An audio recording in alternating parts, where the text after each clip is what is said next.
I hope बच्चों आप अच्छे होंगे। कल की वीडियो में मैंने आपको सदिश राशि के बारे में बताया था।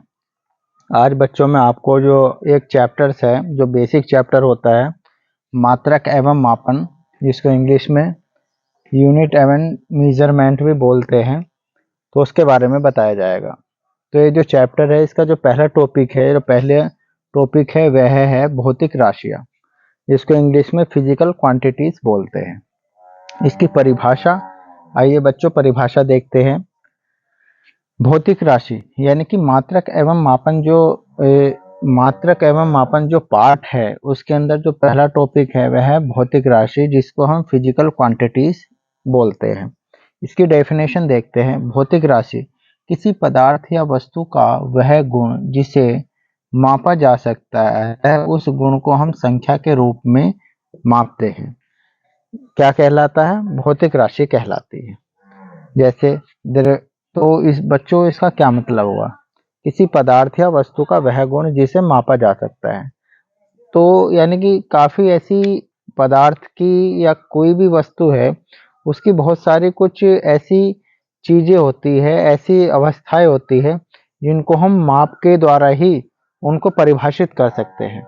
उनको बिना मापे हम उनको परिभाषित नहीं कर सकते। जैसे कोई व्यक्ति है, उसकी जो लंबाई है, उसको लंबाई है तो उसकी लंबाई क्या है? एक उसको संख्यात्मक मान होगा।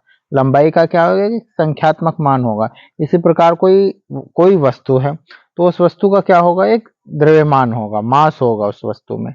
तो वो जो मास कितना होगा, वो मास कितना होगा उसको बताने के लिए हमने उसको एक नाम दे दिया, द्रव्यमान।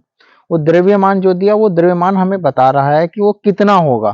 तो यानी कि किसी वस्तु को मापने के लिए, हमें संख्यात्मक मान की भी बहुत ज्यादा आवश्यकता होती है, यानी कि न्यूमेरिकल वैल्यू की हमें आवश्यकता होती है। तो यानी कि ऐसी वस्तु, किसी वस्तु का वह गुण जिसे हम माप सकते हैं, क्या कहलाएगा? आपके भौतिक राशि के अंदर कहलाएगा। मान लीजिए कोई पत्थर है, कोई पत्थर पड़ा हुआ है, उस पत्थर को हम अगर उठाए, तो उठा के हम क्या कर सकते हैं?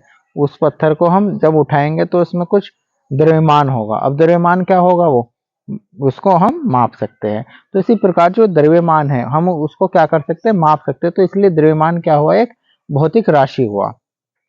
तो जैसे बच्चों देखो उदाहरण से समझते हैं। जैसे द्रव्यमान एक भौतिक राशि है, क्योंकि जब किसी वस्तु के द्रव्यमान के बारे में बात करते हैं, तो इसका मतलब यह है कि उस वस्तु का अंकित मान क्या है।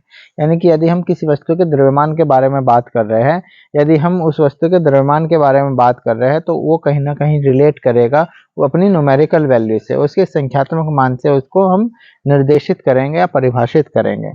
अब बच्चों ये तो भौतिक राशियां हो गई है। अब भौतिक राशियां भी दो प्रकार की होती है। फिजिकल क्वांटिटीज, भौतिक राशियां दो प्रकार की होती है। पहली होती है आपकी मूल राशियां, जिसे हम फंडामेंटल क्वांटिटीज बोलते हैं। दूसरी आपकी व्युत्पन्न राशियां, जिसको डिराइव्ड क्वांटिटीज बोलते हैं। बच्चों आगे की वीडियो में मैं आपको मूल राशियां और व्युत्पन्न राशियां समझाऊंगा। आई होप बच्चों आपको समझ में आया होगा टॉपिक।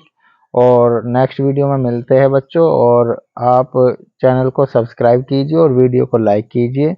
अगर कोई क्वेश्चन आपके मन में उठ रहा है, तो आप कमेंट बॉक्स में जाकर हमसे पूछ सकते हैं, जिसका जवाब मैं आपको कमेंट बॉक्स के माध्यम से दूंगा।